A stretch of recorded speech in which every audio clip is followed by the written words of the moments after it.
श्री स्वामी समर्थ. मित्रांनो, 3.5 मुहूर्तांपैकी सर्वात महत्त्वाचा शुभ दिवस म्हणजे अक्षय तृतीया. या दिवशी परशुराम जयंती व बसवेश्वर जयंतीसुद्धा साजरी केली जाते. अक्षय तृतीया हा दिवस म्हणजे भगवान महाविष्णूंच्या कृपा आशीर्वादांचा, तर माता महालक्ष्मीची कृपा संपादन करण्याचा सगळ्यात मोठा मुहूर्त आणि दिवस समजला जातो. भगवान विष्णू जी देवता पालनकर्ता असून माता लक्ष्मी हे साक्षात धन प्राप्त करून देणारी शक्ती आहे.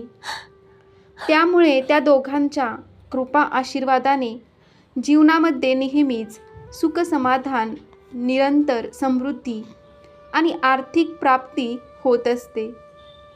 आणि म्हणूनच या दोन्ही देवी शक्तींच्या प्राप्तींसाठी आणि पूजेसाठी अक्षय तृतीयेसारखा दुसरा दिवस आणि मुहूर्त नाही.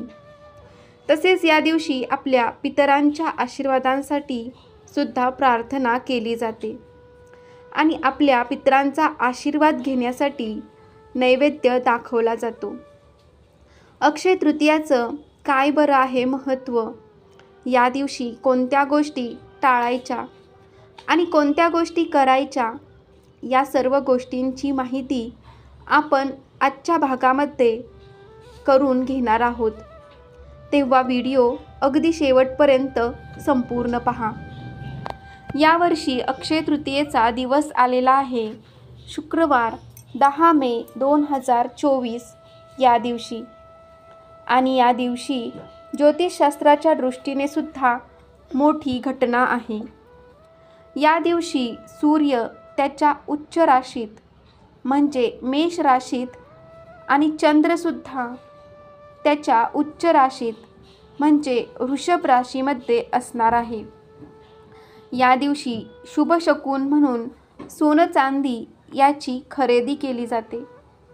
धर्मशास्त्रीय मान्यता अशी आहे की या दिवशी खरेदी केलेलं हे उच्च धातू जे आहेत शुभ धातू सोनं चांदी, त्यामुळे आपल्या जीवनामध्ये भरभराट यायला मदत होते. अर्थात या दिवशी काही कारणांमुळे आपण ही मौल्यवान सोनं किंवा चांदी हे धातू जर खरेदी करू शकत नसाल तर या दिवशी अवश्य एखादं कुठल्याही धातूचं भांडं प्रतिकात्मक म्हणून आपण अवश्य खरेदी करून आपल्या घरी आणू शकता. परंतु प्लास्टिकचे भांडं मात्र खरेदी करू नका. आता माहिती घेऊया या दिवशी असलेल्या योगाची. या वेळेला अक्षय तृतीयेच्या दिवशी दुपारी 12:06 पर्यंत असणारे अतिगंड योग जो शुभ मानला जात नाही. अतिगंड योग, ज्या दिवशी अतिगंड योग असतो त्या दिवशी चांगल्या गोष्टींची खरेदी केली जात नाही. तर या योगावर दानधर्म केला जातो जो अत्यंत शुभ समजला जातो. व चांगली गोष्ट म्हणजे या दिवशी हा योग आहे तो फक्त दुपारी 12:06 पर्यंत असणारे आणि त्यानंतर असणारे सुकर्मयोग जो नावाप्रमाणे चांगलं कर्म करण्यासाठी शुभ लाभदायक फलदायी असणाऱ्या म्हणजेच शुभ कार्य करण्यासाठी आणि चांगल्या गोष्टींची खरेदी करण्यासाठी हा सुकर्मयोग अत्यंत शुभ असणार आहे. म्हणजेच अक्षय तृतीया या दिवसाला आपण 2 भागामध्ये विभागून पाहू शकतो. सकाळचा योग आपण दानधर्म करण्यासाठी आणि दुपारचा योग हा शुभ गोष्टींची खरेदी करण्यासाठी अंमलात आणू शकतो. अगदी सूर्यास्तापर्यंत आपल्याला माहिती करून घ्यायची आहे की दान काय बरं करायचं. तर मित्रांनो, या दिवशी आवश्यक काही गोष्टी समाजात किंवा एखाद्याला दान स्वरूपात द्या.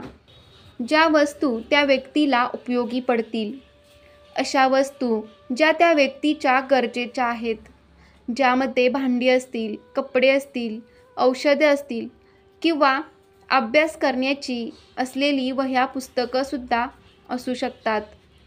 ज्या कोणत्या स्वरूपात आपल्या समोरच्याला आपल्या ऐपतीप्रमाणे मदत करू शकत असाल त्या स्वरूपात अवश्य समाजातील असलेल्या लोकांना या दिवशी मदत करण्याचे नियोजन करा. त्या दिवशी म्हणजेच अक्षय तृतीयेच्या दिवशी सकाळच्या वेळेत अवश्य दानधर्माचे नियोजन करा. थोडक्यात महाविष्णूप्रमाणे आपण आपल्या शक्तीनुसार दुसऱ्याच्या कार्याला आणि जीवनाला भरभराट देण्याचा प्रयत्न करा. तर आपल्याकडे सुद्धा लक्ष्मी आकर्षित होईल. तर दुपारी 12:06 म्हणजे नंतर अगदी सूर्यास्तापर्यंत सुकर्मयोगावर मगाशी माहिती घेतल्याप्रमाणे सोनं, चांदी, भांडी किंवा कुठल्याही मौल्यवान वस्तूंची आपण अवश्य खरेदी करू शकता. अर्थात आता आपण जो अतिगंड योग आणि सुकर्म योगाची माहिती घेतली तो दानधर्म आणि मौल्यवान वस्तूंच्या खरेदीसाठी अवश्य वापरा. परंतु ज्या काही धार्मिक पूजा कार्यविधी त्या दिवशी आपण करत असतो त्या अगदी सकाळपासून कुठल्याही वेळेत नेहमीप्रमाणे पार पाडण्यासाठी मुहूर्त पाहण्याची गरज नाही.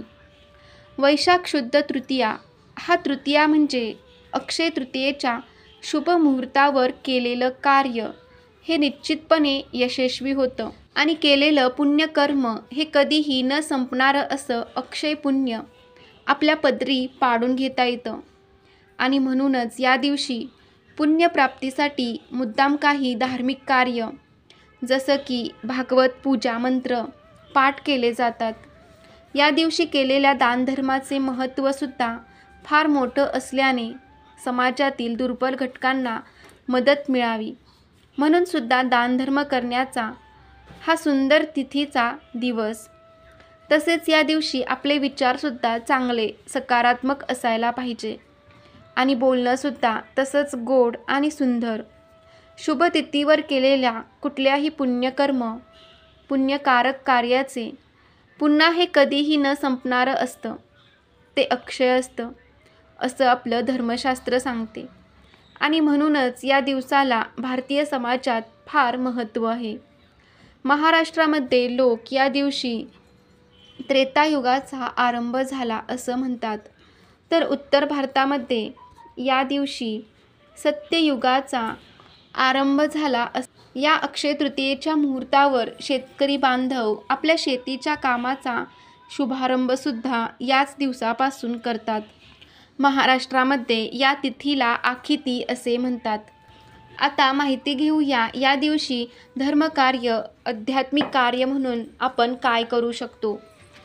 म्हणून या तिथीवर महाविष्णू आणि लक्ष्मी यांचे धार्मिक कार्य विशेष फलदायी समजलं जातं. म्हणून या दिवशी विष्णू सहस्त्रनामावलीचे पठण करावे. शक्य झाल्यास आपल्या देवघरामध्ये असलेल्या बाळकृष्णाच्या मूर्तीवर, विठ्ठल रुक्माईच्या मूर्तीवर पंचामृत किंवा साध्या दुधाचा अभिषेक करून पूजा करून त्या मूर्तीला तुळशीपत्र वाहून नंतर सहस्त्रनामावलीचा पाठ अवश्य करावा. अभिषेकासाठी दूधसुद्धा आपल्याला नाही मिळालं तर साध्या पाण्याचा अभिषेक चालू शकतो. पण पूजेमधील वस्तूंपेक्षा त्या देवतेबद्दल आपल्या भावना, आपली श्रद्धा ही फार महत्त्वाची असते. या दिवशी आपण विष्णू सहस्त्रनामावलीबरोबरच कनकधारा स्तोत्राचे 16 किंवा 21 पाठ, श्री सूक्तचे 16 पाठ, महालक्ष्मी अष्टकाचे 108 किंवा कमीत कमी 16 पाठ अवश्य करू शकता. तसेच ज्यांना शक्य आहे त्या मंडळीने देवी सप्तशतीचा पाठ किंवा कुंजिका स्तोत्राचे 21 पाठ अवश्य करावे.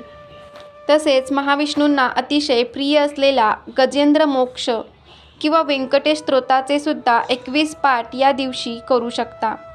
रामरक्षा स्तोत्र या दिवशी पठण करू शकता. मित्रांनो, हे सांगितलेले सगळेच मंत्र स्तोत्र त्या दिवशी करावे असा त्याचा अर्थ नाही. ज्यांना जसं जमेल तसं आणि यातलं जे जमेल ते करावं आपल्या वेळेप्रमाणे, आपल्या वेळेप्रमाणे. या दिवशी ज्याच्याकडे श्रीयंत्र असेल त्यांनी या श्रीयंत्रावर पंचामृत किंवा साध्या पाण्याचा अभिषेक करून ललिता सहस्त्रनामावलीचा पाठ अवश्य करावा किंवा कुंकुमार्चन करावे. फार शुभ आणि पुण्यकारक समजलं जातं. ओम नमो भगवते वासुदेवाय या मंत्राचा जेवढा शक्य होईल तेवढा मंत्रपाठ करावा. ओम श्री नमः हा सुद्धा किंवा कुलदेवतेचा मंत्र पाठ या दिवशी येत असेल तर मुद्दामून करू शकता. आपल्या कुलदेवतेचे स्मरण करा. आपल्या देव्हाऱ्यावर कुलदेवतेचे स्मरण करून या दिवशी अवश्य गोडाचा नैवेद्य दाखवा. म्हणून तर पुरणपोळ्या केल्या जातात. मित्रांनो, या दिवशी पितरांना घास देण्याचा सुद्धा आणि त्यांना मुक्ती मिळावी म्हणून त्यांच्यासाठी प्रार्थना करण्याचा खूप चांगला योग असतो. आणि म्हणूनच दुपारी मध्यान्हीच्या समयी दक्षिण दिशेला तोंड करून पितरांसाठी प्रार्थना करावी. त्यांना दही भात नैवेद्य दाखवावा. आणि या वेळेला आपण पितृदेवताय नमः हा मंत्र 21 वेळा पाठ करून नैवेद्य दाखवा. या दिवशी आपल्या पितरांच्या स्मरणार्थ आवश्यक दानधर्म करावा. या दिवशी वास्तुशांती आणि भूमिपूजनाचा यावर्षी मात्र मुहूर्त नाही आहे. मात्र गणेश पूजन करून नवीन वस्तूमध्ये गृहप्रवेश करू शकता. अक्षय तृतीया संदर्भातली माहिती कशी वाटली अवश्य कळवा. जास्तीत जास्त लोकांपर्यंत शेअर करा. तर असा हा अक्षय तृतीयेचा दिवस आपल्या आयुष्यामध्ये सगळ्या प्रकारची सुखसंपन्नता, आरोग्य आणि मनातल्या सगळ्या इच्छा पूर्ण करण्याची महाविष्णूंची, महालक्ष्मीची कृपा आपल्यावर राहो. श्री स्वामी समर्थ. जय जय स्वामी समर्थ. श्री गुरुदेव दत्त.